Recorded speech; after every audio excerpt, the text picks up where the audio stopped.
திருப்பூர் நொய்யல் ஆற்றில் நீர்வரத்து அதிகரித்து வரும் சூழலில் ஆபத்தை உணராமல் சிறுவர்கள் ஆற்றில் இறங்கி மீன்பிடித்து விளையாடி வருகின்றனர். தென்மேற்கு பருவமழை தொடங்கியுள்ள சூழலில் கோவை, நீலகிரி மாவட்டங்களுக்கு விடுக்கப்பட்ட ரெட் அலர்ட் காரணமாக அங்கு மழை பெய்தது.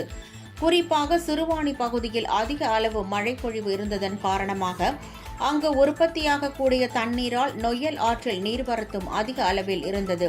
இந்த நிலையில் அணைக்காடு பகுதியில் 10க்கும் மேற்பட்ட சிறுவர்கள் ஆபத்தை உணராமல் நொய்யல் ஆற்றில் இறங்கி மீன்பிடித்து விளையாடி வருகின்றனர்.